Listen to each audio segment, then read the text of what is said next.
अस्सलाम वालेकुम नाज़रीन, मैं हूं अरसलान खोकर। आप देख रहे हैं T20 स्पेशल ट्रांसमिशन टकराव जीत का सच टेलीविज़न पर। और सोच रहे होंगे मैं इतना खुश क्यों।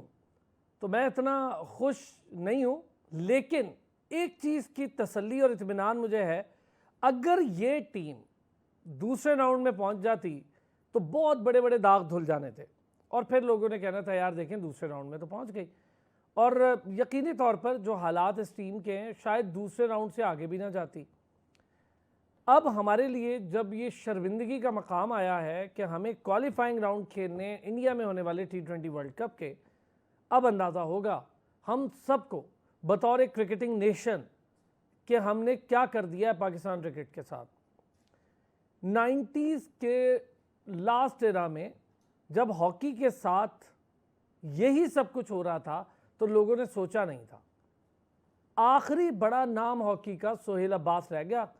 पूरी टीम सोहेल अब्बास के इर्द गिर्द घूमती थी और सोहेल अब्बास के साथ खेलने वाले 10 लड़कों के नाम तक कोई नहीं जानता था। तो ये वो लास्ट एरा था। फिर सोहेल मंजर से बाहर गया और हॉकी टीम लोगों के जहनों से बाहर चली गई। क्रिकेट पर कमोबेश यही हालात आ चुके हैं और कोई दूर नहीं है वो दिन जब आप सब लोग क्रिकेट को अपनी आंखों से ओझल और मंजर से ओझल होता देखेंगे अगर यही हालात रहे। ये बहुत ख़तरनाक सिचुएशन है हमारे लिए। टेस्ट हमसे नहीं खेला जाता, वनडे हमसे नहीं खेला जाता। हमारी अपनी ईजाद करदा T20 जो पाकिस्तान में और इंडिया में सबसे ज़्यादा खेली जाती थी, उसी को देखकर ये वर्ल्ड कप की तजवीज़ आई थी, उसी को देखकर इस फॉर्मेट की तजवीज़ आई थी। उसी फॉर्मेट के पहले राउंड से ये टीम बाहर हो जाती है। ग्रुपिंग की खबरें, कभी कुछ खबरें, कभी प्रमोशन की खबरें, कभी ये तो कभी वो। देखें जी, ग्रुपिंग भी ना मैंने की, ना हसनैन लियाकत ने की, ना साबिर हुसैन ने की, ना काशिफ शबीर ने की। प्रमोशन भी हम तीनों चारों ने नहीं की। जिन्होंने ग्रुपिंग की वो भी खेल रहे हैं टीम में, और जो ग्रुपिंग करवा रहे हैं वो टीम के साथ उनके हिस्सा है मैनेजमेंट का। तो ये सारे करता धरता इस चीज़ के जिम्मेदार हैं। ये नहीं कह सकते कि यार ग्रुपिंग हुई तो ये हो गया। उसी ग्रुपिंग का एक ग्रुप उसका भी होगा जो ये कह रहा होगा ग्रुपिंग की वजह से मेरे साथ ज्यादती हो गई। बहरहाल पाकिस्तान टीम USA और आयरलैंड के मैच में बारिश की वजह से बाहर हो गई। लंबे टाइम से हम सारे ही कह रहे हैं, जो लोग प्रोग्राम्स कर भी रहे हैं। हसनैन लियाकत हमारे साथ मौजूद हैं, स्पोर्ट्स एंकर हैं, स्पोर्ट्स जर्नलिस्ट हैं, बड़ा तीखा और बड़ा ही धार वाला बोलते हैं। आप इन्हें सुनते हैं, देखते हैं और सही कहते हैं बहुत सारी चीज़ों पर। शोएब जट को मैं कहता हूँ हमेशा कि मेरा उससे खबरियत पर इख्तलाफ नहीं हो सकता, उसकी खबर कमाल होती है। हाँ, मेरे उसके व्यूज़ के साथ बहुत सारी चीज़ों पर बात होती है और वो हम ऑन स्क्रीन भी कर लेते हैं, और ये उनकी भी मेहरबानी है शोएब जट की कि वो इन चीज़ों को समझते हैं और बड़े पॉजिटिव हैं, वो इसको पॉजिटिव लेते हैं इस बात को। सही कहता है शोएब जट इस टीम के ग्रुपिंग के बारे में। 2-2.5 साल से शोएब जट इस पर एक्सपोज करने लगा हुआ था। लोग उसको बुरा भला कहते थे, अब वही लोग वही सेम बातें कर रहे हैं। अब शोएब जट को चाहिए उनको बुरा भला कहे। साबिर हुसैन हमारे साथ मौजूद है, हमारा regular panel, cricket expert. Kashif Shabbir साहब हमारे साथ मौजूद है, क्रिकेट कमेंटेटर है, हमारा पैनल भी है। बहुत शुक्रिया जी आप तमाम हजरात का। हसनैन, इससे पहले कुछ सवाल जवाब का सिलसिला तो करना नहीं है, mike is all yours. Arsalan sahab, सबसे पहले आपका शुक्रिया, साबिर भाई का शुक्रिया और काशिफ साहब का। देखिए, आज सारों की शक्लें उतरी हुई हैं पाकिस्तान क्रिकेट की वजह से, और पाकिस्तान क्रिकेट ने जो गुल खिला है इस T20 वर्ल्ड कप में वो सारी अवाम के सामने है। लोग कल से ये कह रहे हैं ना कि हम बारिश की वजह से मैच हार गए। एक हमदर्दी का एक एलिमेंट नज़र आ रहा है कि काश बारिश ना होती तो अमेरिका को शिकस्त हो जाती, हम अपना मैच खेलते आयरलैंड के साथ, उसको शिकस्त दे देते। हम उसकी वजह से नहीं हारे, हम अपनी करतूतों की वजह से हारे हैं। हम अमेरिका के खिलाफ अच्छी क्रिकेट नहीं खेले, हम हार गए। हम इंडिया के खिलाफ 120 रन हमने नहीं बनाए, हम हार गए। और टीम में आपने ग्रुपिंग की बात की, पहले तो 2 ग्रुप होते थे, एक होता था बाबर आजम का ग्रुप, एक होता था शाहीन शाह अफरीदी का ग्रुप, बीच में मीडिएशन करवाते थे रिजवान। लेकिन अब तो 4-4 ग्रुप में एक शाहीन लीड कर रहा है, एक बाबर आजम लीड कर रहे हैं, एक रिजवान लीड कर रहे हैं, और चौथा सितम ज़रीफ़ी ये है कि वहाब रियाज साहब लीड कर रहे हैं, जिसको गारंटी ग्रुप का नाम दिया गया है, जिसमें उस्मान खान मौजूद हैं, इमाद वसीम मौजूद हैं और मोहम्मद आमिर मौजूद हैं। इनको तो गारंटी थी कि आप कुछ भी ना करें, आप सिंगल भी ना करें, आप एक विकेट भी ना लें और 60 रन भी दे दें, आप पाकिस्तान टीम में रहेंगे। मसला ये है कि हमने ना इसको घर की टीम समझे रखा। ये घर की टीम नहीं है भाई, ये पाकिस्तान की टीम है। लेकिन आपने जिस तरह कहा ना कि हमारी हॉकी की तरह का हमारा क्रिकेट का हॉल हो जाएगा, देखिए मैं समझता हूँ कि ऐसा कुछ भी नहीं होगा। विद ऑल ड्यू रिस्पेक्ट, आपका एक अपना नहीं नहीं ओपिनियन नहीं, है, सही है, आप आपका सही एक अपना आप सही ओपिनियन हैं। है। देखिए अरसलान साहब, आपको ना रॉ मटेरियल में बॉलर भी मिल जाते हैं, रॉ मटेरियल में आपको बैटर भी मिल जाते हैं और रॉ मटेरियल में आपको स्पिनर भी मिल जाएगा। मसला ये है कि पिछले 4 साल में ना आपकी टीम के दरवाज़ों पे 2-3 दरबान खड़े थे। उन दरबानों का नाम था बाबर आजम, उन दरबानों का नाम था मोहम्मद रिजवान और उस दरबान का नाम था शाहीन शाह अफरीदी। उन्होंने अपने चहीतों को तो टीम में आने दिया, लेकिन किसी टैलेंटेड बंदे को टीम में नहीं आने दिया। अगर इस टीम में मौजूद है तो बाबर आजम का दोस्त, अगर इस टीम में मौजूद है तो शाहीन शाह अफरीदी का दोस्त, अगर इस टीम में मौजूद है तो रिजवान की लॉबी।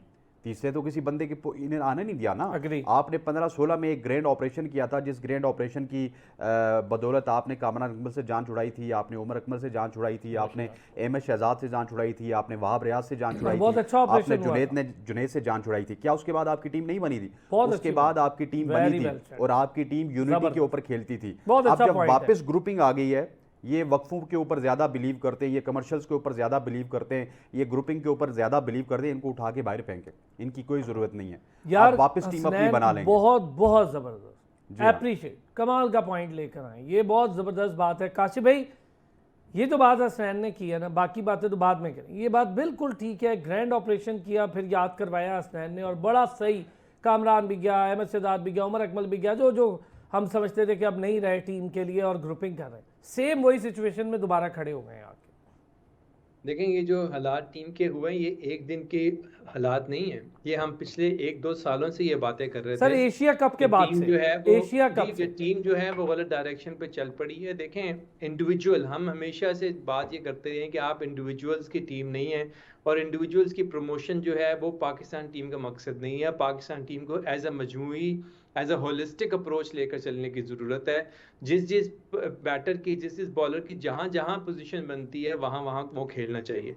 बाबर और रिजवान से शुरू करते हैं। दोनों मिडिल ऑर्डर के बैट्समैन थे। T20 में इन्होंने अपने आप को ऊपर ले आए एज ए ओपनर, और जो हमारे जेन्युइन ओपनर थे उनकी ग्रूमिंग ही होने नहीं दी गई और उनको उस जगह पे, उसको सही जगह पे बैठाया नहीं गया, जिसकी वजह से हमारा मिडिल ऑर्डर भी डिस्टर्ब हो गया, हमारे ओपनर्स भी डिस्टर्ब हो गए। उसके बाद ऑलराउंडर्स की भरमार थी हमारे टीम के अंदर। आप देखें, 2 डाउन से हमारे ऑलराउंडर्स शुरू हो जाते थे और उसके बाद सारे ऑलराउंडर्स ही खेलते थे, जो कि किसी टीम में कभी भी ऐसे नहीं हुआ। उसके बाद जो परफॉर्म नहीं करता था उसको हमेशा टीम का हिस्सा बनाया रखा। मैं आपको ऑस्ट्रेलिया का T20 वर्ल्ड कप याद कराता हूँ कि उस्मान कादिर टीम का हिस्सा रहे, और हम सबको पता था वो अनफिट हैं, उन्होंने कोई मैच नहीं खेलना, लेकिन उन्होंने टूर किया, टीम के साथ वो रहे। शाहीन शाह अफरीदी फिट नहीं थे लेकिन टीम का हिस्सा बने रहे। हारिस रऊफ इस दफ़ा फिट नहीं थे, PSL नहीं खेल सके क्योंकि फिट नहीं थे, लेकिन टीम का हिस्सा इस दफ़ा भी उनको बनाया गया। फ़खर जमान, साइम अयूब और ये सारे ओपनर जो कि ओपनर्स की पोजीशन पे खेलते थे, जो परफॉर्म करते थे ओपनर्स को, वहाँ नहीं पोजीशन दी गई। हमारे डोमेस्टिक को में जो परफॉर्मर थे उनको कभी आगे नहीं आने दिया गया। PSL को हमने कहा कि PSL हमारा क्राइटेरिया है जिसकी बेस पे हम टीम बनाएंगे। PSL के परफॉर्मर्स जो थे वो नहीं है, चाहे वो स्पिनर हो, चाहे वो फास्ट बॉलर हो, चाहे वो बैटर्स हो, किसी बंदे को उसकी पोजीशन पे नहीं आने दिया गया।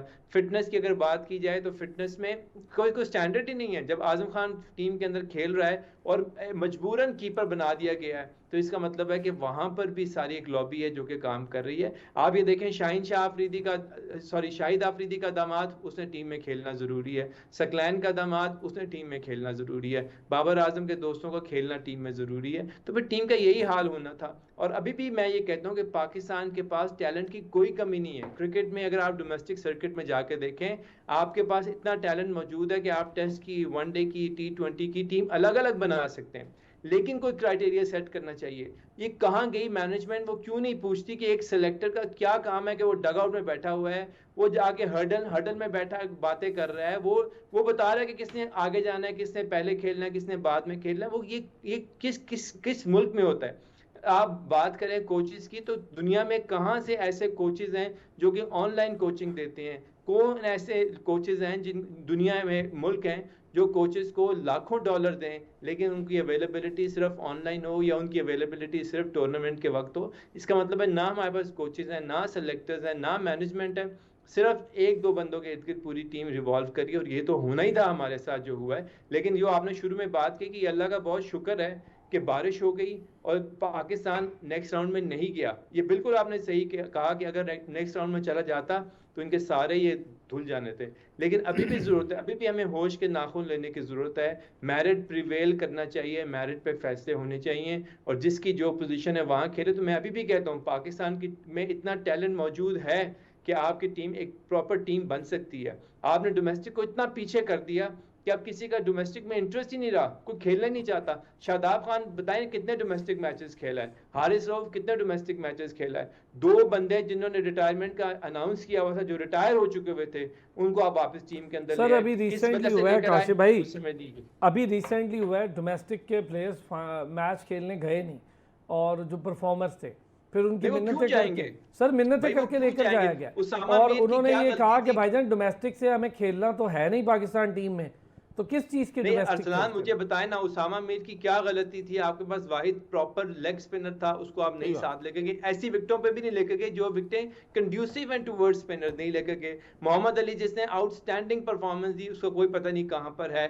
आमिर जमाल जो कि हम कहते थे अब्दुल रज़ाक मिल गया, बेहतरीन ऑलराउंडर मिल गया, ऑस्ट्रेलिया के खिलाफ शेर बन के सामने खड़ा हुआ, टेस्ट में उसने परफॉर्म किया, वनडे में परफॉर्म किया, डोमेस्टिक में परफॉर्म किया, उसका कोई पता नहीं वो कहां पर चला गया। साउथ शकील का कोई पता नहीं कहां चला गया, अब्दुल्ला शफीक का कोई पता नहीं कहां चला गया, उसके बाद आगा सलमान का कोई पता नहीं कहां चला गया। ये सब वो हैं जो परफॉर्मर्स हैं। अगर आपको मिडिल ऑर्डर का प्रॉब्लम है तो साउथ शकील, सलमान अली आगा और ये प्लेयर आपके पास मौजूद है कि जो आपके साथ खेल सकते हैं। अब्दुल्ला शफीक इतना लंबा अरसा टीम का हिस्सा रहता है, उसके बाद गायब हो जाता है। अरसलान पूरी दुनिया में टीमें बनती हैं, 5 रेगुलर बैट्समैन, 5 रेगुलर बॉलर्स और एक आपके पास ऑलराउंडर होता है जो कि टीम का हिस्सा होता है, या एक से नहीं तो 2 ऑलराउंडर जो हो जाते हैं। ये कहाँ की टीम बनती है कि आपने 5 ओपनर्स को साथ लेकर चले जाएं, ऑलराउंडर, आपके पास भरमार लगी हो, आपके पास मिडिल ऑर्डर के लिए कोई बंदा ही ना हो, जो प्लेयर्स आपके बॉलर जो अनफिट हैं उनको आपने टीम के अंदर रखना ही रखना है क्योंकि आपने खिलाना है। शादाब खान पहले हम कहते थे ऑलराउंडर है, बॉलिंग ऑलराउंडर है, जब उसने बॉलिंग छोड़ दी, बॉलिंग में परफॉर्म नहीं कर रहा तो उसको बैट्समैन में डिक्लेयर कर दिया। इंडिया के खिलाफ देखें ना, इतना क्रूशियल मैच, एक ओवर नहीं दिया आपने शादाब को। अमेरिका के खिलाफ शादाब सबसे ज्यादा पिटने वाला बॉलर था हमारा, लेकिन वो मिस्ट्री बॉलर आपने ऐसा संभाल के रखा हुआ है कि उसको सामने नहीं लेके आना, उसको मिस्ट्री उसके घर पे रखनी है। इस पे करते हैं बात, करते हैं सर, करते हैं बहुत डिटेल करते हैं। हाँ जी साबिर साहब, अब आपकी बारी। सर देखें, हसनैन भाई ने और काशिफ साहब ने काफ़ी डिटेल से चीज़ों को देखें एक्सप्लेन किया है, और देखें इसमें कोई ढकी छुपी चीज़ है नहीं, और जिस तरीके से खुल के माशाल्लाह से दोनों एनालिसिस कर रहे थे। देखें मैं थोड़ा सा पीछे लेके जाऊँगा कि आप कुछ 4, 5, 6 प्लेयर्स ऐसे हैं जिनकी कोई इनफेक्ट परफॉर्मेंस थी नहीं, और देखें अब मैं बाबर आजम को देख लें, शाहीन शाह अफरीदी को देख लें आप, और मोहम्मद रिजवान को देख लें, ये वो प्लेयर्स हैं जिन्होंने पीसीबी का जो प्रॉफिट शेयरिंग है वहाँ पे उनके ऐसे देखें। अगर आप प्रॉफिट शेयर की बात करते हैं तो आप इसका मतलब कि आप पार्टनर्स बन गए, प्लेयर्स तो आप है नहीं, तो एक कैटेगरी से ज़्यादा आप इनके जनाब प्रॉफिट पार्टनर्स बन जाते हैं। तो देखें इसका मतलब कि बोर्ड उनसे क्या पूछताछ करेगी। तो देखिए प्लेयर पावर जब आता है तभी आपकी जो टीम है उसमें ग्रुपिंग भी होती है, आपके नुकसान उठाने पड़ते हैं, आपको फिर लॉन्ग टर्म में आपको बड़े नुकसान, क्योंकि 2000 सर अभी तो आप लोग कह रहे हैं कि जी वर्ल्ड कप के स्क्वाड की बात करें, 2021-22 के बाद आपके 7 से 8 प्लेयर्स हैं जिनकी कोई परफॉर्मेंस नहीं थी, मगर उसके बावजूद आप इनको खिलाते गए। देखें अगर कुछ हमारे खिलाड़ी ऐसे हैं जो कि प्रॉपर एक जेन्युइन स्पिनर्स हैं, जेन्युइन फास्ट बॉलिंग ऑलराउंडर्स हैं, या जेन्युइन आपके मिडिल ऑर्डर बैट्समैन हैं, मगर आप उनको लेके नहीं आना चाह रहे क्योंकि आपको डर अगर ये था कि अगर उन्होंने कहीं ना कहीं परफॉर्म कर लिया तो फिर हमारे जो एक किस्म का वही जो हर कोई यूज़ करा टोला है उसका क्या बनेगा। शादाब खान की अगर आप बात करें ना कि जी करंट फॉर्म और उसके अलावा जो इसका जो एक्सपीरियंस है, जो या उनके मैच विनिंग को इम्पैक्ट प्लेयर हो, शादाब खान की क्या परफॉर्मेंस थी पीएसएल। अगर आप बार बार पीएसएल की सिलेक्टर्स जो कि सो कॉल्ड सिलेक्टर्स हैं, मुझे तो ये अफसोस हो रहा है कि आप असद शफी भी एक बेचारे को वैसे ही बिठाया हुआ था, मोहम्मद यूसुफ का मेरा नहीं ख्याल कोई सही होगा, सारा का सारा बाबर आजम और वहाब रियाज, उनकी सारी की सारी इन्वॉल्वमेंट है इस पर्टिकुलर स्क्वाड में। आप तो सिर्फ 7 मेंबर कमेटी का आपने बार बार उनको ब्लेम कर रहे हैं, मगर सिर्फ 2 ही बंदे हैं जिन्होंने अनाउंसमेंट ये सारा का सारा टीम सिलेक्ट किया था। हम यही वही आजम खान है जिनको 2021 में सिलेक्ट किया जाता है वर्ल्ड कप के लिए, फिर कुछ हफ्तों बाद थोड़े प्रेशर के बाद सोशल मीडिया फिर उनको हटा के फिर शोएब मलिक को आप लेके आते हैं।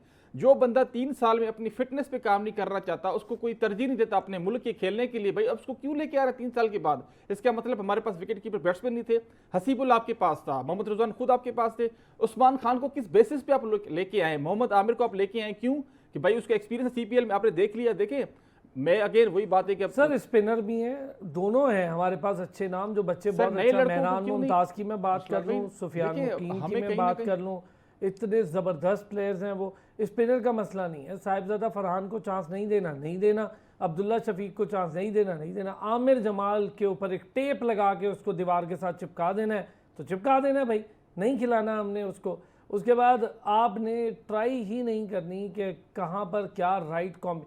अजहर महमूद साहब आए अभी रिसेंटली, प्रेस कॉन्फ्रेंस हो रही थी, हम पिंडी स्टेडियम में कवर कर रहे थे न्यूजीलैंड का मैच, तो वो आके कहने लगे जी हमने कॉम्बिनेशन ट्राई करने हैं। तो उनसे किसी ने सवाल भी ये किया कि कॉम्बिनेशन का नाम भी बता जाएं जो ट्राई करने हैं। उस पर नहीं, हमें सारे करूँगा, हमें बाबर को भी बाहर बिठाना पड़ा तो बिठा देंगे। यार मैंने कहा अल्लाह का नाम ले, वो आपको ही ना कहीं बिठा दे बाहर। तो क्या हसनैन कॉम्बिनेशन क्या करेंगे? देखिए काशिफ भाई ने जो बातें की और उसके बाद भाई ने जो बातें की, मैं समझता हूँ, मैं इनसे एग्री करता हूँ। मैं आपको थोड़ा सा डाउनफॉल गिनवाना चाहता हूँ। बेसिकली ना ये जिसको आज हम ग्रुपिंग कहते हैं, ये किसी ज़माने में ट्राइका कहा जाता था इसको। ये 3 लोगों का ग्रुप था, ये किसी को टीम में आने नहीं देता था। और इनको ना, मैं आपको सीधी सी बात बताऊँ, जो गली मोहल्ले की लीग्स है ना, मैं जिनको समझता हूँ, जिस तरह से आपकी श्रीलंका प्रीमियर लीग जी, ये मैं है भी या बोल चुका हूँ, बांग्लादेश बिल्कुल प्रीमियर लीग सही। है, इनको वहाँ पे भी कोई नहीं घास डालता था। इन्होंने किया ये कि ट्राइका करके यूनिटी के साथ 2021 में एक किसी तरह से सेमीफाइनल में पहुंचे, फिर 2022 में जिम्बाब्वे से हारने के बावजूद भी ये फाइनल में पहुंचे। उसके बाद इनके लीग कॉन्ट्रैक्ट्स खुल गए। फिर उन्होंने सियासत यहाँ पे करना स्टार्ट कर दीजिए कि हमें एनओसीज चाहिए, हमें बांग्लादेश प्रीमियर लीग भी खेलनी है, हमें जाके मेजर लीग भी खेलनी है, हमें श्रीलंका प्रीमियर लीग भी खेलनी है। गली मोहल्ले की लीगें खेलना स्टार्ट हो गए और वहाँ पे जाके ये एक्सपोज हो गए। क्योंकि जिस तरह काशिफ भी बता रहे ना, ये कोई इतने बड़े क्रिकेटर नहीं है। बाबर आजम कोई T20 का क्रिकेटर नहीं है। मैं तो इवन रिजवान को भी T20 का क्रिकेटर इस वजह से नहीं समझता कि जो बंदा 15 गेंदों बाद पहला छक्का लगाएगा तो वो क्या T20 का क्रिकेटर है। आपकी बॉलिंग में दम कम था, लेकिन इन्होंने बॉलर्स को एनओसी दे के थोक के हिसाब से उनको पूरी दुनिया में एक्सपोज करवा दिया। ठीक है, अब आप पूरी दुनिया में एक्सपोज हो चुके हैं, आपकी जितनी भी कैपेबिलिटीज़ है। क्योंकि जब बंदा बहुत ज़्यादा काबिल होता है ना, तो वो इतना जल्दी एक्सपोज नहीं होता, लेकिन जब आप में काबिलियत ना हो तो आप एक्सपोज हो जाते हैं। काशिफ भाई ने थोड़ा सा, मैं समझता हूँ कि सोफिस्टिकेटेड अंदाज में बताया। इस टीम में थोक के हिसाब से 5 ओपनर्स हैं, इस टीम में थोक के हिसाब से 3 आपके पास है, अल्लाह भला करे, आपका विकेट कीपर है। All-rounders भी विकेट हैं। कीपर है सर, हाँ, विकेट ऑलराउंडर कीपर नहीं है भाई, रेलू कट्टे हैं। वही ठीक है, ऑलराउंडर और रेलू कट्टू में फर्क होता है अरसलान साहब। आपका एक ऑलराउंडर ना बॉलिंग करता है ना बैटिंग करता है, वो किंग का वजीर है, वो टीम में मौजूद है। दूसरा ऑलराउंडर आप देख लें कि उसने क्या करना है। जी काशिफ भाई जी क्या कह रहे थे आप? नहीं, मैं नहीं कुछ कह रहा। अच्छा देखिए, सुन रहे थे। ये रेलू मजे की बात कट्टे, थी। ये रेलू कट्टे हैं।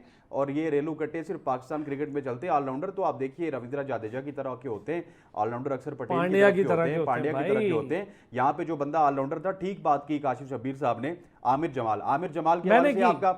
आपका जी बिल्कुल आपने भी बात की। आपका कप्तान कहता है वो टेस्ट मैच का बॉलर है। अरे भाई खुदा का खौफ करो, तुम अपनी टीम में पेशावर जल्मी में उसको खिलाते हो, वो आके बॉलिंग भी करता है। ठीक है, कभी कभार वो एक्सपेंसिव हो जाता है, वो आपके लिए 80-80 रन भी बनाता था। लेकिन उस आमिर जमाल को आपने मक्खन से बाल की तरह निकाल दिया, क्योंकि वो थ्रेट था आपके वजीर के लिए। तो जब आप इस बदनीयती के साथ टीम बनाएंगे कि मेरे कौन से बंदे को थ्रेट है, मेरा कौन सा बंदा वीक हो जाएगा, तो फिर आपकी टीम नहीं चलेगी। आपको थोड़ा सा खुले दिल से ये तमाम तर चीज़ें करनी पड़ेगी। और it's now time for Pakistan cricket team कि आपको अपना कप्तान बदलना होगा, आपको ये प्लेयर्स बदलने चलो मैं होंगे। इस पर आपसे और बात ये कर मेरा लेता ख्याल है हूँ। कि जो लोग हैं ना, अभी आपको एक और मंजर आपको बेचा जाएगा कि जी चैंपियंस ट्रॉफी सर पे है, आप ज्यादा तो नहीं तजुर्बात ना बदलेगा करें। ना कप्तान, तो हम ये तो जो है बताओ। वो चैंपियंस ट्रॉफी अभी सर पे नहीं है, जनवरी तक हमारे पास इनफ टाइम है, आप सारी चीजें बदल सकते हैं, आप टीम को बना सर सकते हैं। लेकिन इस पर सिर्फ एक ये बात, ठीक ब्रेक हो के तो। बाद ये जो आप बात करें, फिर जरा मैं आपसे इस पर भी बात करूंगा। कुछ पुराने चेहरे वापस नए बनकर भी आ जाएंगे, और वही आप देखिएगा आहिस्ता आहिस्ता जो बाहर होंगे वो आहिस्ता आहिस्ता ये कह कर के मजबूरी है जी, बाकी लोग तो परफॉर्मर इतने थे नहीं, ये तो पाकिस्तान से खेले हुए, इनका एक्सपीरियंस है, तो एक एक करके वो भी वापस आ जाएंगे, माँ सिवाय 2-3 लोगों के, बाकी सारे आ ही जाएंगे। ब्रेक से वापस आते हैं तो मजीद बात भी करते हैं। बैक जी। अच्छा साबिर, अब ज़रा हम इस पर तो बात कर ही रहे हैं, वर्ल्ड कप पर भी बात करते हैं जी। अब सुपर 8 मरहला भी तकरीबन साफ हो गया। इंग्लैंड ने ओमान के साथ बड़ा ज़बरदस्त मैच खेला, बांग्लादेश नीदरलैंड्स के मैच में बांग्लादेश ने अपर हैंड रखा, नेपाल का जरान फॉर्चुनेट रहा 1 रन से, फिर साउथ अफ्रीका भी पहुंच गई। अफगानिस्तान, ऐसा क्या किया अफगानिस्तान ने कि ना उनका स्ट्रक्चर है वहाँ क्रिकेट का, ना क्रिकेटिंग ग्राउंड्स हैं, ना उनके पास कोई बहुत बड़े पैसे हैं या कोचेज़ हैं। और दुबई में भी खेलते हैं, बाकी जगह खेल कर भी, और लीग्स खेल खेल के सीख रहे हैं, इकट्ठे होते हैं, तो अपने मुल्क के लिए इकट्ठे होते। क्या खेली उन्होंने क्रिकेट। सर ये जो आखिर में आपने दो लफ्ज़ बोले कि इकट्ठे होते हैं और मुल्क के लिए खेलते हैं, कहीं ना कहीं शायद ये वजह हो सकती है, क्योंकि इनको देखें लीग्स तो ये भी खेलते हैं मगर प्रायोरिटी अपने ये जो इनके इंटरनेशनल मैचेस होते हैं उसको देते हैं और ये एज ए टीम होकर खेलते हैं। और हमारे यहाँ प्रॉब्लम ये है कि हम वही शाहीन शाह की 2 विकेटों को लेके 4 साल तक लेके फिर रहे हैं। फ़खर जमान की जो 2017 की जो चैंपियंस ट्रॉफी का 100 था उसमें बाय द वे आउट हो चुका था, वो चले फॉर्चुनेट नो बॉल थी वो, उसको लेके हम फिर रहे हैं। 152 पे हमने जनाब चेस कर लिया टारगेट, उसको हम 3 साल से रह गए। तो हमारे यहाँ कहीं ना कहीं पे हम 1 या 2 परफॉर्मेंस को उठा के, ये एक वाहिद पाकिस्तान क्रिकेट बोर्ड है, पीसीबी है, पाकिस्तान क्रिकेट है कि आप 2 छक्के लगा लें, 2 इकट्ठी विकेटें ले लें या 23-50 बना लें, आपके 3 से 4 साल पक्के हैं टीम में। अब अच्छा भला आपको कैटेगरी मिल जाएगी काउंटर की। मसला सर ये कि बाकी टीमों को जिस तरह से आपने बात की, अफगानिस्तान के पास 8 से 9 अच्छे भले खिलाड़ी हैं जो कि हर जगह पे परफॉर्मेंस देते हैं। ऐसा नहीं कि सिर्फ वो यूएई में देते हैं, अबू धाबी में अगर देखें आपने देखा सीपीएल में उनका अच्छा भला एक्सपीरियंस था। राशिद खान, हमें अफगानिस्तान की क्रिकेट में पूरी दुनिया को सिर्फ शायद राशिद खान को माना जाता है कि जो, मगर अभी मोहम्मद नबी को देख ले, फजल फारूकी को देख ले, गुरबाज को आप देख लें, उनका रहमत शाह को देख लें, करीम जन्नत को देख लें, गुलबदीन नायब को देख लें, तो 5, 6, 7 खिलाड़ी है वो ऐसे टीम होकर खेलते हैं। उनके यहाँ कई इशू नहीं है कि जी कैप्टन इसको क्यों बनाया, इसको क्यों बनाया, मेरे सीनियर ज़्यादा हूँ, उनमें कहीं भी ऐसा इशू नहीं है। और नूर अहमद उनका अच्छा भला जो चाइना में लेग स्पिनर है, वो भी लेफ्ट आर्म स्पिनर है, वो भी काफ़ी अच्छा है इनका। देखिए इंग्लैंड की बात करते हैं, इंग्लैंड को भी देखें थोड़ी बहुत शर्म आई कि जिस तरीके से ऑस्ट्रेलियन को हराया, स्कॉटलैंड के खिलाफ उनकी बॉलिंग अच्छी नहीं। पाकिस्तान को शर्म नहीं आई जिस तरीके से यूएसए से उन्होंने मैच हारा था, उनको शर्म आनी चाहिए थी और इंडिया के खिलाफ कम से कम मैच जीतना चाहिए था। सर कुछ टीमें ऐसी हैं जिनको थोड़ी बहुत शर्म आती है, अपनी वीकनेसेस को देके अगले मैच में वो कम बैक करते हैं। हम लोग क्या करते हैं कि हम दूसरों पर रिलाई करते हैं, बारिशों पे, बाकी टीमों की परफॉर्मेंसेस पे और बाकी टीमों का रन रेट की बात करते हैं। रन रेट देखिए, मैंने जिस तरह कल भी कहा था 2019 का वर्ल्ड कप को, 2023 का वर्ल्ड कप को, रन रेट की तो हमारी जो टीम मैनेजमेंट है उनको पता नहीं होता। हमारे जो कोचिंग स्टाफ जाते हैं किस लिए जाता है, आप किसी पाकिस्तानी कोच को बता दें कि भाई कोई कमरे से उठ के आपको बाउंड्री लाइन पे खड़ा हो, किसी बॉलर को एडवाइस कर रहा हूँ, भाई 50 ओवर का मैच और आप किसी एक ओवर में उठ के आ गया हो। डेरन सेमी को देख लें, साउथ अफ्रीकन एलन डोलन को, बांग्लादेशी कोच को देख ले, बाकी जितने भी कंट्रीज हैं उनके कोचेस देखें ड्यूरिंग द मैच इन्वॉल्व होते हैं। हमारे साथ सारे डम्ब हैं। नहीं नहीं यार क्या बात कर रहे हैं, वहाब रियाज पेप टॉक में नहीं नजर आया कंधे पे हाथ डाल के आपको, कैसे यार साबिर। सर पेशावर ज़ल्मी को देख लें, जो रोमन पाउल जो बाबर आजम थे, बाबर आजम को देखें, रोमन पाउल बार बार एडवाइस कर रहे थे, डेरन सेमी दे रहे थे, तो ये हमारे यहाँ क्यों नहीं है कल्चर। तो सर कहीं ना कहीं पे काफ़ी सारी चीज़ें हैं, कोई पूछने वाला नहीं है। क्या पीसीबी चेयरमैन को ये पता नहीं था 2-2.5 महीने पहले कि टीम में क्या, उनके जो एडवाइजर थे, सो कॉल्ड एडवाइजर हैं, उनको नहीं पता कि टीम में क्या हो रहा है, पिछले 6-8 महीने से क्या हो रहा है। हम सर वर्ल्ड कप आज नहीं हारे, हम वर्ल्ड कप 6-7 महीने पहले हार चुके थे जब आपने बाबर आजम को दोबारा अपॉइंट किया, जब अपने शाहीन को हटा लिया, उस वक्त सारा का सारा सिस्टम शुरू हो चुका था। जब अपने स्क्वाड सेलेक्ट किया, आपके पास प्रेस कॉन्फ्रेंस में आर्ग्यूमेंट्स नहीं थे, ना आजम खान पे था, ना इफ्तिखार की कौन सी परफॉर्मेंस यार, 66 मैचेस खेल चुका है बंदा, 4-4.5 साल हारिस रऊफ को हो गए। अगर एक बंदा जो है वो 6 महीने 8 महीने कोई ना कोई आप इंप्रूवमेंट दिखाते हैं, ये वही गलतियां कर रहे हैं जो कि 4 साल पहले कर रहे हैं। इसका मतलब कि उनको कोई डर खौफ नहीं है, उनको पता है, इंपॉर्टेंट बात है, हम उनको 4 पता है साल कि पहले वाली गलती। अच्छा घूम फिर के हम वापस आ जाते हैं यार पाकिस्तान पे, इतना दुख है हमें, बात अफगानिस्तान की निकली थी। काशिफ शबीर साहब, न्यूजीलैंड सेम सिचुएशन में है, कोई ऐसी अलग सिचुएशन नहीं है, लीग्स खेल खेल उनके प्लेयर भी एग्जॉस्ट हुए में, फटीग लेवल उनका ये है कि न्यूजीलैंड जैसी टीम कैचेस और फील्ड में अपनी फील्डिंग छोड़ रही है, ग्राउंड फील्ड यार, मतलब बिल्कुल ही बेकार किस्म की फील्डिंग, बेकार किस्म की हाँ परफॉर्मेंसेस, बॉलिंग उनसे नहीं हो रही, बैटिंग उनके बस में नहीं रही, और खेले वहाँ आईपीएल के बेंच पे जाके बैठे रहते हैं।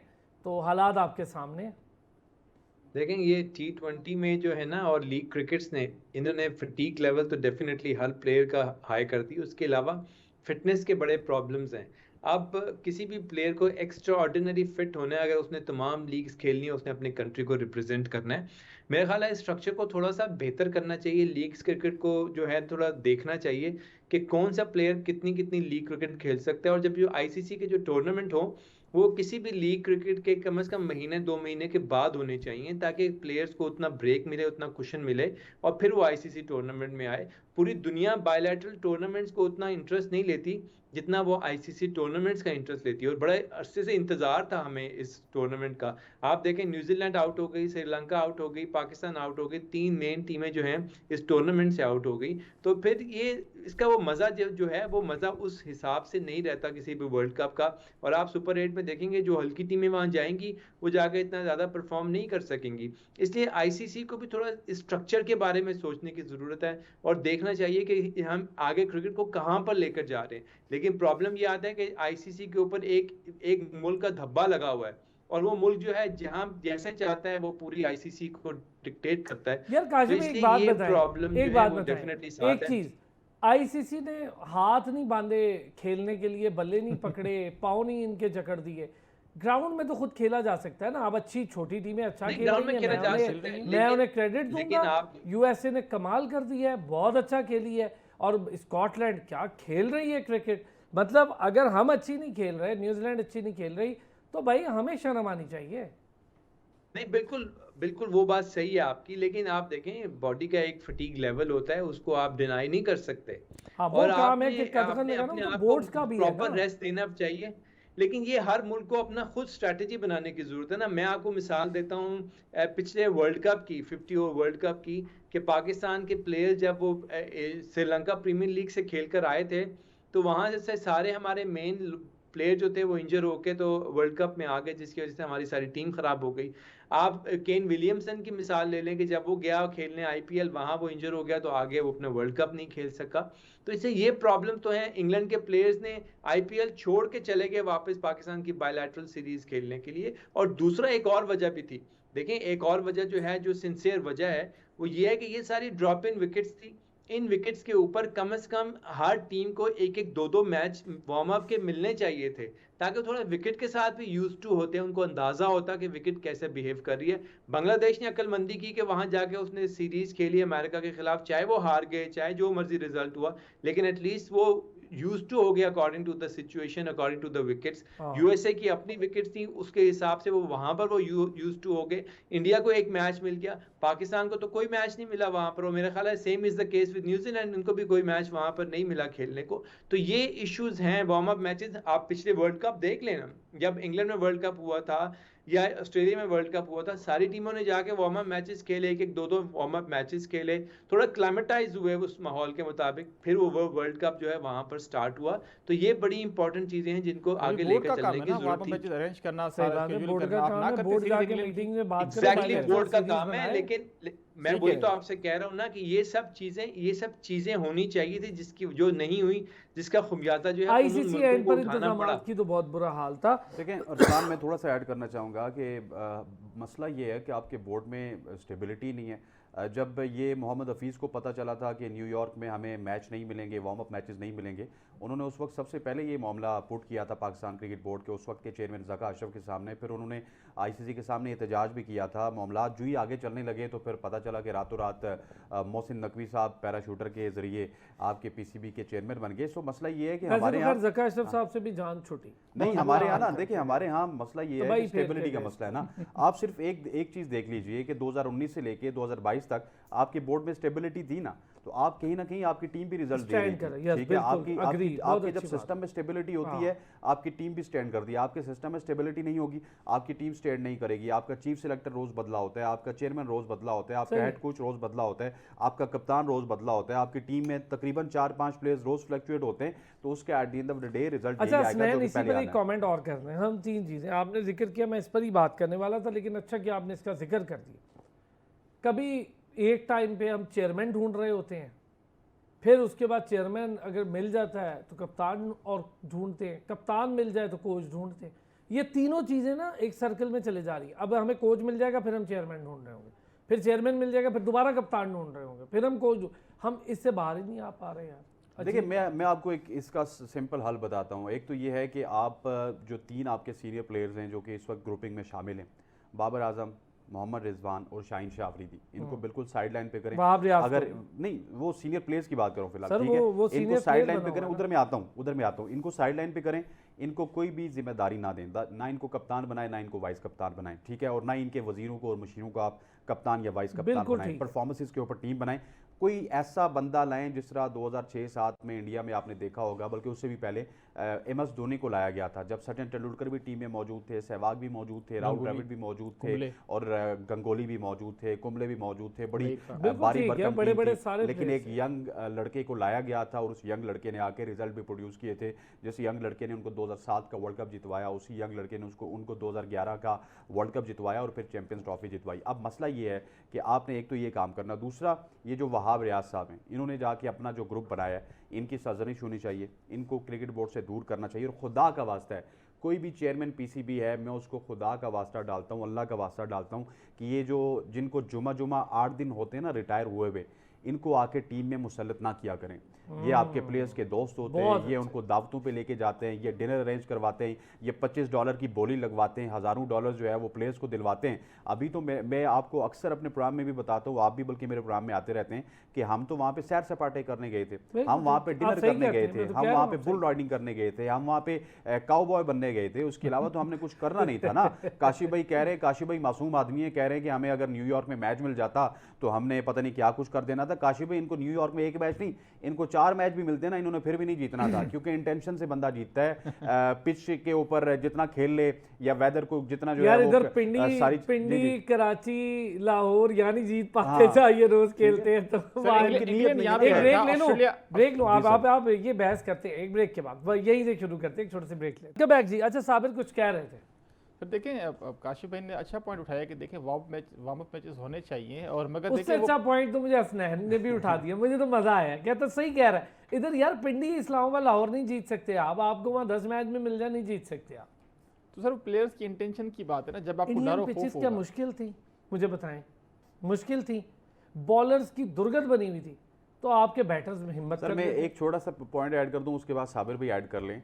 आपकी प्रायोरिटीज़ जब ये होंगी कि नसीम शाह को आपने पहले कुछ मैचेस इस वजह से नहीं दिए कि नसीम शाह को आपसे ज़्यादा कमर्शियल्स मिलते हैं ना, तो फिर इस क्रिकेट का अल्लाह ही हाफिज है। मतलब यार ये बात बोल गया है, ये मैं नहीं बोलना चाहता था, ये बात बोल ओए होए होए यार, ये जो रिपोर्ट बन रही है ना काशिफ भाई, एक रिपोर्ट बन रही है, वो बेचारे वो बना भी वही बंदा रहा है जिसको गरीब को पीछे करके तो सीनियर मैनेजर आगे बैठा हुआ है।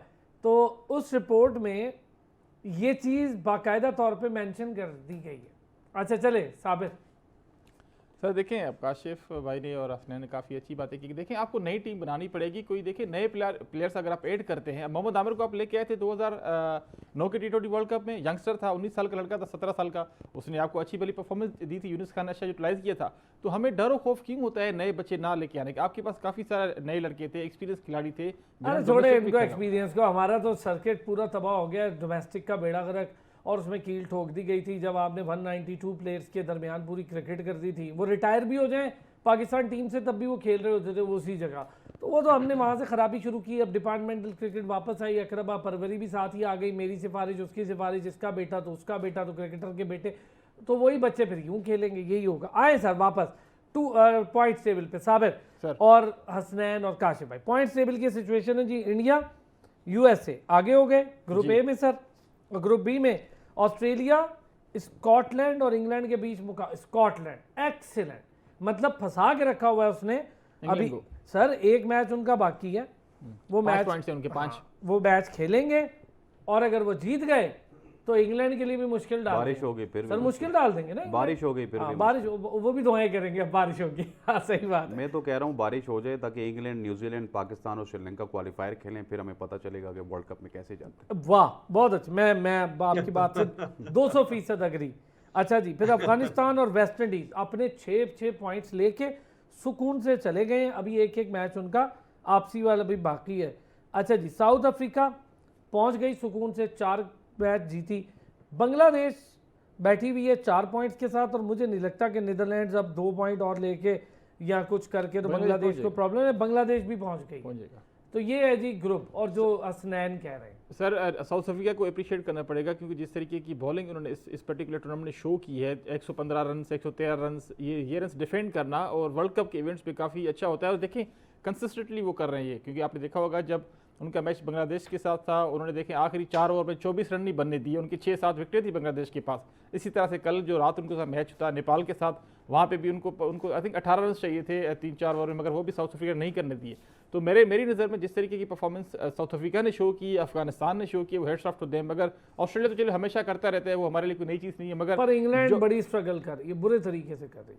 सर स्ट्रगल देखिए, मुझे समझ नहीं आई कि जो ऑस्ट्रेलिया के खिलाफ उनका मैच था, टॉस जीत कर उनको पहले बैटिंग करनी चाहिए थी, अच्छा भला ग्राउंड था और उन्होंने हद से ज़्यादा रन बना ली। वैसे 210-12 की पिच वो नहीं थी, उनको कम से कम 60-70 पे आउट करना चाहिए था, ज़्यादा स्कोर बना लिया। पहले 5 ओवरों में डेविड वार्नर ने और ट्रेविस हेड ने 74 रन बनाए थे पहले 5 ओवरों में। हाँ जी, तो कहीं ना कहीं वहाँ पे वो मैच ले गए थे, बहुत मारा था। अच्छा हसनैन, ये बारिश और इंग्लैंड, क्या बड़े मजे की बात थी। सही है, इंग्लैंड, न्यूजीलैंड और पाकिस्तान अब क्वालिफायर खेलते हैं। जो न्यूजीलैंड और पाकिस्तान तो खेल ही रहे हैं ना। न्यूजीलैंड खेल रहा है, पाकिस्तान खेल रहा है, श्रीलंका खेल रहा है, आयरलैंड खेल रहा है। सो 4 बड़ी टीमें ये हैं। अगर इंग्लैंड आ गई तो 5वीं बड़ी टीम वो हो अच्छा जाएगी। शुगर लग जाएगा, हाँ, क्वालिफायर बड़ा इंपॉर्टेंट। क्वालिफायर ही वर्ल्ड कप हमारे लिए बन जाएगा। और फिर हम जब क्वालिफायर जीतेंगे तो उसके बाद एक और सेलिब्रेशन होगी, फिर आगे जाएंगे, 2016 में हुआ था, निजाम चलेगा। 2016 में सॉरी की बात कर रहा हूँ, अजहर अली कप्तान था। ओडीआई वर्ल्ड कप के लिए हम क्वालिफाई नहीं कर पा रहे थे। पाकिस्तान ने क्या किया था, जिम्बाब्वे से सीरीज अरेंज की थी ताकि वो जीत जाए किसी तरह, 7वें नंबर पे आज आपको याद होगा। बिल्कुल जी हाँ, ऐसे ही हुआ था। और ऐसे आगे आपको जाते हुए मतलब नजर आएगा। लेकिन सबसे पहला गोल हमारा, अरसलान साहब मैं समझता हूँ कि थोड़ी सी बात आप काशिफ भाई के साथ भी इस हवाले से कीजिएगा कि हमारा अब गोल है चैंपियंस ट्रॉफी 2025 का। चैंपियंस ट्रॉफी 2025 का क्या करना है? क्या इसी कप्तान के साथ जाना है? क्या इसी बॉलिंग यूनिट के साथ जाना है? क्या इन्हीं रेलू कट्टू के साथ जाना है? नहीं, बिल्कुल नहीं जाना चाहिए भाई। जान छोड़ दें भाई, खुदा का खौफ करें। 4 साल में आधा दर्जन आप इवेंट हार चुके हैं और अपनी पूरी लाइफ में आप कोई 11 इवेंट्स हार चुके हैं, जिसमें 4 वर्ल्ड कप हैं, 2 एशिया कप हैं, 2 अंडर 19 के वर्ल्ड कप हैं, 3 आपकी PSLs हैं। भाई आप और क्या कर रहे हैं अरसलान साहब? मतलब आपने कह रहा था ना मैं कि लकीएस्ट कैप्टन है कि जिसको 4 साल में 4 वर्ल्ड कप मिल गए। थोक के हिसाब से, थोक के मतलब हिसाब किसी को नहीं मिले भाई इतने। तो रिकी पॉन्टिंग को मिलते तो जितवा ही जाता वो 4 के 4। काशिफ भाई जो बात हसनैन कर रहे हैं, जी मेरा थोड़ा सा कुछ और व्यू है। मैं ये समझता हूँ कि थोड़ा आपको रियलिस्टिक होकर सोचने की ज़रूरत है। देखें, पाकिस्तान फर्स्ट और फिर बाकी सब चीज़ें बाद में। चीज़ें इंप्रूव कहाँ से होंगी? सबसे पहले तो ये होगी कि जो रोल है ना प्लेयर्स का, उनको उनके रोल तक रहने दिया जाए। और प्लेयर जो है वो टीम से ऊपर नहीं हो सकता और इसको नीचे लाने की ज़रूरत है। दूसरी बात है कि सिलेक्टर वो लेके आए जो कोई संजीदा आदमी हो, थोड़ा पढ़ा लिखा आ रहा है, संजीदा, एक संजीदा आदमी आ रहा है। काशिफ भाई, एक संजीदा आदमी आ रहा है। दो चीजें, याजू इंटरनेशनल से। जहां तक आपके कप्तानी की बात की, मैं बड़े अरसे से ये चीजें डिस्कस करता हूँ मुख्तलिफ जगहों पर कि कप्तान आपका होना चाहिए जिसको थोड़ी समझ बूझ हो। और मेरे ख्याल में कप्तान रिजवान जो है वो बाबर आजम से बेहतर कप्तान है। एकदम इन तीनों को बाहर निकालने से टीम का सोल्यूशन नहीं है।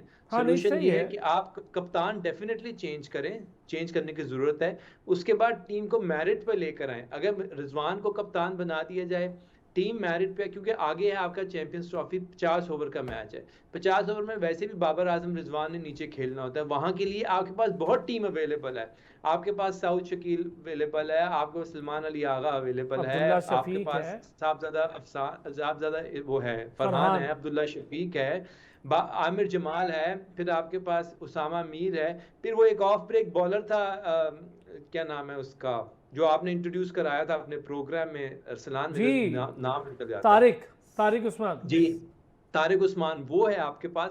लेकिन आप सेलेक्टर ऐसा हो कि जो जाए डोमेस्टिक में, वहां से प्लेयर्स को लेकर आए। और दूसरी बात है कि ये आप एक मुसल्लम असूल बना दें कि जो इंटरनेशनल प्लेयर डोमेस्टिक नहीं खेलेगा, चाहे वो बाबर आजम हो, चाहे वो रिजवान हो, चाहे शाहीन शाह अफरीदी हो, उनकी टीम में कोई जगह नहीं बनेगी। हमारी तमाम क्वालिफिकेशन, हमारी तमाम जो है सिलेक्शन, वो बेस करेगी डोमेस्टिक को। डोमेस्टिक को इतना स्ट्रॉन्ग बनाएं कि वहाँ से प्लेयर्स निकल के आए, तभी आप ये वारा करेगा आपको और तभी आप आगे बढ़ सकते हैं। देखें, डोमेस्टिक में जाके आप एक्सपेरिमेंट कर सकते हैं। फॉर एग्जांपल, अगर एक लेग स्पिनर है, एक फास्ट बॉलर है, उसके से कोई डिलीवरी या कोई बॉल नहीं हो रही, वो डोमेस्टिक में इतना उसको कुशन मिल जाता है, इतना टाइम मिल जाता है कि वहां जाके वो रिहर्स कर सकता है। बिल्कुल ठीक है। चल इस पे जरा बाकी दोस्तों से, हाँ जी आखिरी सर, ये जो ना रोल डिफाइंड प्लेयर्स को बताया जाता है, मुझे जरा रोल डिफाइंड और एग्जीक्यूशन जो होती है, ये जो बाबर आजम और कोचेस कहते रहते हैं कि एग्जीक्यूशन हमारा प्लान नहीं हुआ, मुझे किसी ने इनको बुला के जरा पूछे तो एग्जीक्यूशन कहते हैं किसको है? वो 10 से 15 रन, आखिरी 10-15 रन आपको चाहिए। 3-4 ओवरों में 6-7 10 से 15 रन शॉट नहीं, इनके प्लग शॉट है डेफिनेटली। नहीं सर, अब रोल डिफाइन देखें, प्लेयर को तो पता है ना भाई, मुझे भाई पीछे 4 विकेटें पड़ी हैं, हमें 15 बॉलों में 15 रन चाहिए, उनका कोर क्या रोल होगा उसका? सिंगल डबल लो, मैच जिताओ ना। शाहीन शाह अफरीदी का रोल है कि पावर प्ले विकेट, लेकिन ये 2 मैचेस जो हम हारे हैं, ये प्रॉपर प्लानिंग से हारे हैं। ये जान के हम हारे हैं। जिस हिसाब से इमाद वसीम बैटिंग कर रहा था, जिस हिसाब से वो बॉलिंग मिस कर आमिर रहा था, बॉलिंग या वो हारिस नजर रऊफ आ रहा बॉलिंग था कि कर वो रहा था। मैच हम जान के आमिर हाँ। जिस तरीके से वाइड करा रहा था यूएसए के खिलाफ, Sorry, नजर आ individual रहा था कि efforts, मैच sorry. हारे हैं। इसमें रिजवान बॉल छोड़ रहा था, एक्स्ट्रा रन बढ़ रहे थे, नजर आ रहा था कि हारिस हम रऊफ मैच साहब हारना जिस तरह चाहते की थे। बॉलिंग कर रहे थे अल्हम्दुलिल्लाह, देखिए बैटिंग आप देखिए जिस तरह की हमने की। अकाउंटेबिलिटी बड़ी इंपॉर्टेंट चीज है। ये टीम वापस आए तो अकाउंटेबिलिटी होनी चाहिए, और अगर कोई हसनैन साबित हो क्लोजिंग जाए कि रिमार्क्स बाकी चाहिए। जान देखिए कैसे हुआ है। एक तो टीम वापस आए तो सबसे पहले हमें जो है वो पूरी आवाम को बताना है कि कौन किस एयरपोर्ट से वापस आएगा ताकि उनका भरपूर इस्तकबाल किया जाए। और सेकेंडली यार। मेरा ये पॉइंट है कि आपकी जो क्रिकेट है ना इसको थोड़ा सा बड़ा होना चाहिए। आपकी जो पीसीबी है ना ये जब क्रिकेटर से बड़ी होगी, क्रिकेटर्स को कहेगी तू बह जा, तू चला जा, तो तब जैसे जाके BCCI मामला होंगे। है। जिस तरह बीसीसीआई विराट को कहती है कि इस दफ़ा बैठ जाओ, अगली सीरीज में खेलोगे, 2 सीरीज बैठ जाओ, अगले वर्ल्ड कप में खेलोगे ना। इस तरह जब आपका क्रिकेट चेयरमैन या क्रिकेट बोर्ड बाबर आजम को कहेगा, रिजवान को कहेगा, शाहीन को कहेगा आप बैठ जाएं, आपकी ज़रूरत नहीं है, 2 महीने बाद आपको वापस बुलाएंगे और 2 महीने में आपने कोई लीग नहीं खेलनी, आप आराम कीजिए, तब आइए जाके डोमेस्टिक आपकी खेलने क्रिकेट बड़ी जाते होगी। हैं। वाह वाह, बहुत शुक्रिया Hasnain Domestic, Liaqat, thank you so domestic much. बढ़ना। साबिर हुसैन बहुत शुक्रिया, काशिफ शबीर साहब बहुत शुक्रिया। कल फिर होती है आपसे मुलाकात, अपना ख्याल रखिएगा।